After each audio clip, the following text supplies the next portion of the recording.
try Millionaire Habits for 30 days and it completely changed my life. But to be honest, it's not completely what you think, so let's just get right into it. So, you might be asking, why did I decide to try this journey for myself? Because, I already look like a rich girl even when I have bigger goals or I aspire to be a big girl or a rich girl. Out of curiosity, I needed to practice what, my future life is going to be like.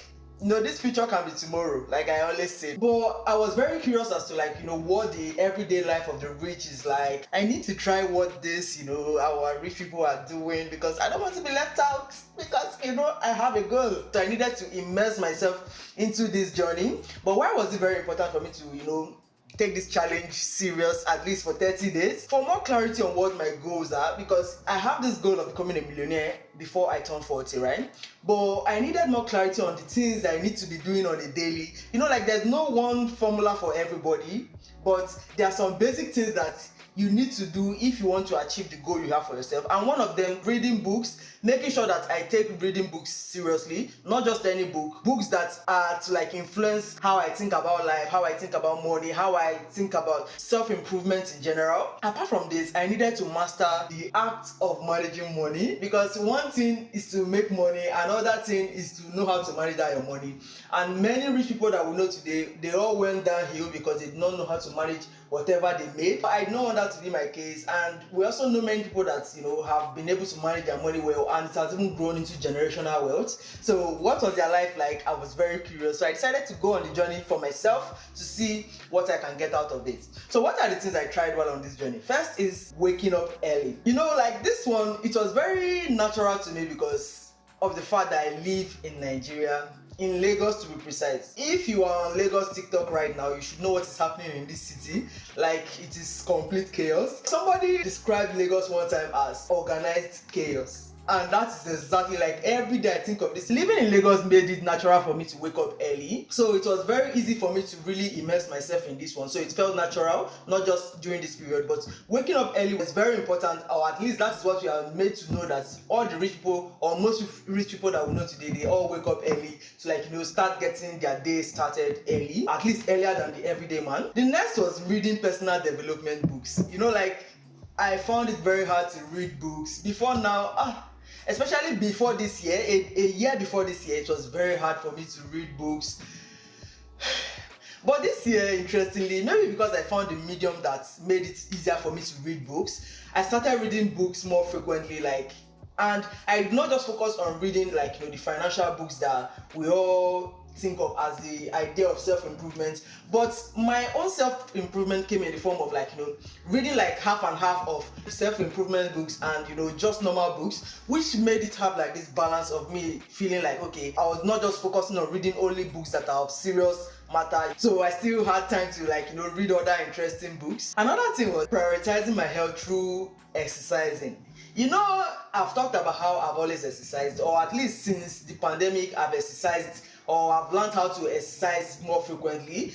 But this period I took it very seriously, going to the gym. I even learned how to be more productive and making it possible that I have to go to the gym even when I don't want to, which was just basically me learning how to pack my bag a day before the gym so that I don't have any excuse as to why I'm not going to the gym.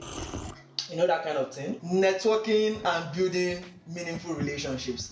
You see, networking has always been a very hard one for me because I'm what people call an ambivert. A half extrovert, a half introvert. But I find that most times when I'm at work, that is when I do the socializing. But once I come into my house, anything that's taking me out of my house, is going to be a very serious thing. I have set my mind that I have to do that thing. That is why I left my house. So networking was one that was hard for me at the beginning, but making sure that I don't disappoint people that invite me to events was another thing that made me see it that I have to attend to these events even when I don't want to.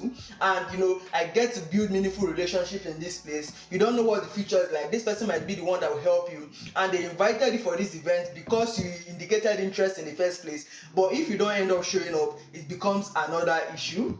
So I made sure that I just tried my best to network more. But another way to network, which I have tried this year, I think I did much better than I did last year or I've been doing. Going for conferences, going for seminars that on a normal I would have never really thought of going for. But I needed this conviction that I have improved myself this year. So, I decided to attend these things, and knowing the effect that building meaningful relationships had or have on us, I decided I need to do it and do it properly. So that was quite interesting. And finally, practicing self-discipline when it came to my spending habits. Guys, this year I started going to the market. For 5 months now, I've been going to the market. Like going to the market, which is something that I never used to do. And why did I decide to do this? Because I needed to, get hold of my spending, like what I'm spending my money on. Before now, I used to only shop in supermarkets, which meant that I have to spend 150k shopping for the most basic things in this country. Because of the economy now, like inflation ravaging everybody, like it was very hard. But I learned that when I go to the market, I can get these things for cheaper. Nobody taught me the self-discipline I needed. I started going to the market, and interestingly, these basic things that I'm talking of that I used to get 150,000 in the supermarket, I got them for less than 100,000. So these little things, they matter. And me going on this journey really taught me a lot of things, that there's no one way to life. That's what I found out. So was this all rosy, or was this journey very easy? Not really. Waking up early was kind of easy because I've just always had it as a part of my life, because I live in Lagos and I work in Lagos, so I did not really have any choice there. So over time I just learned how to do this, so it was easier than maybe the other ones. Reading books was one that was kind of hard at the beginning, because I guess I did not really find the right medium that I could use to read books. Reading the physical books was very hard because it felt very time consuming. Not until I found the website oceanpdf.com that it became easier for me to read books without really trying so hard, because now I can download these books and then highlight it. When you set up the spoken content option on your iPhone, it can now read this out to you, which made it very easy for me. So whenever I'm going to the gym in the morning, I'm playing these books. When I'm coming back from work, I'm reading these books. Like, it made it way easier. And I try to have a balance between reading fun books and reading motivational or finance books. When I finished the Millionaire Habits, I was very happy. It motivated me or encouraged me that I needed to read more finance books, and starting with the Millionaire Habits was like a real boost. If you're interested in reading books, you should try and look for books that will motivate you or will make it easier for you to see reasons why you should read other finance or motivational books. So this was very interesting for me. While it was a struggle at the beginning, I later got to get a hang of it, and I have read 6 books this year, which is like it's a mystery to me when I think about it. But next year we go harder, because I want to do more. I want to read more books, and it has been an interesting journey so far. So the struggle with exercise mostly came when I did not really know how to manage my time for exercising. So before now, I used to in the morning when I want to go to the gym, that is when I start to pack my bags. Sometimes I'll just be like, I don't really feel like going, I'll just give up on it. But since learning that if I pack my bag a day before, leave it in my car, which is not parked where I live, I don't have any choice, because my work clothes is already in the bag, so I have to go to the car. So I basically have to go to the gym. Even though I get there and I decide not to exercise, I will have to go to the gym so that I can wear my work clothes, which I've already packed in my gym bag. While it was a struggle at the beginning, but after I got a hang of what I needed to do that made it possible for me to go to the gym, it became way easier. So it felt like me waking up early made it seem like, okay, I've been doing something right for some time now. This is part of what is said to be a life of the rich person, and I've been waking up early. So I guess I was already practicing what my daily life is going to be like way before I started this journey of challenging myself to live like the rich for 30 days. But then one turning point that really made it interesting for me was when I read The Millionaire Fast Lane.